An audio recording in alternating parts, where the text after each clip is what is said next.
प्रस्तुत पद्य पंक्तियाँ हमारी पाठ्य पुस्तक के गीत नामक शीर्षक से ली गई हैं, जिसकी रचयिता कवित्री महादेवी वर्मा जी हैं और इन्होंने इन पंक्तियों में जीव आत्मा की परमात्मा से मिलने की तीव्र इच्छा को व्यक्त किया है। तो इन पंक्तियों को देखिए।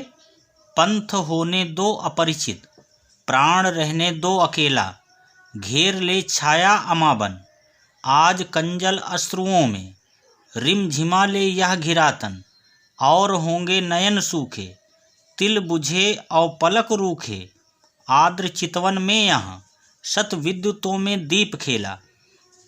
तो इन पंक्तियों में कवित्री जी कहती हैं कि मुझे साधना के मार्ग का कोई परिचय नहीं है,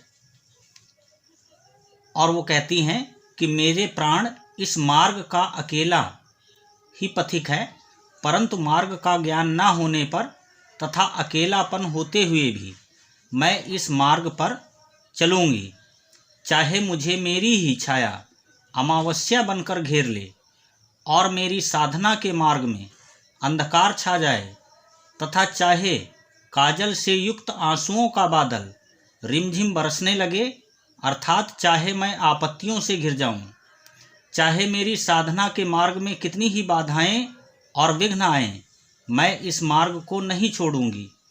कवित्री वेदना और पीड़ाओं में ही रहना चाहती हैं, इसलिए वह कहती हैं कि वे अन्य लोग होंगे जिनकी आँखें सूख जाएं, जिनकी आँखों के तिल बुझ जाएं और पलकें सूख जाएं।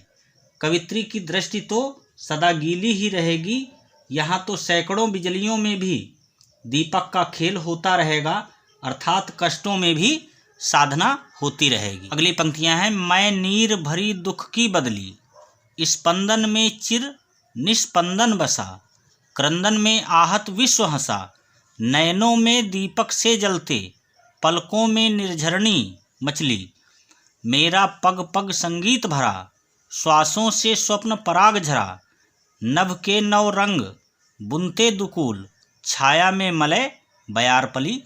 तो इन पंक्तियों का अर्थ है, कवित्री जी कहती हैं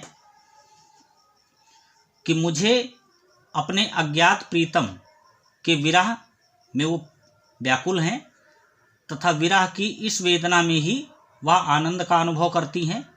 कवित्री स्वयं को नीर भरी बदली के समान बतलाती हैं, क्योंकि जिस प्रकार बदली में पानी भरा रहता है, ठीक उसी प्रकार कवित्री का हृदय भी आंसुओं के जल से भरा रहता है।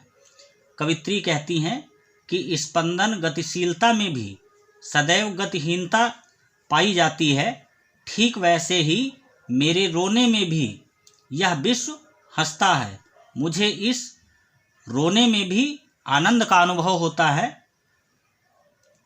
और आगे कवित्री जी कहती हैं कि जिस प्रकार बदली में बिजली चमकती है, ठीक उसी प्रकार मेरी आंखों में आशा के दीपक जलते दिखाई देते हैं।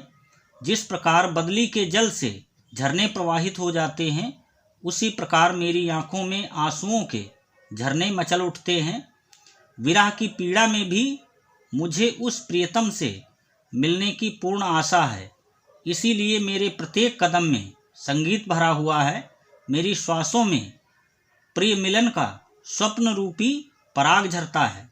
जिस प्रकार बदली के होने पर आकाश में इंद्रधनुष शोभित होता है, उसी प्रकार मेरे मन में आशा की नई नई किरणों के दुकूल तनते हैं। मेरी छाया में मलय पर्वत की सुगंधित वायु बहती है।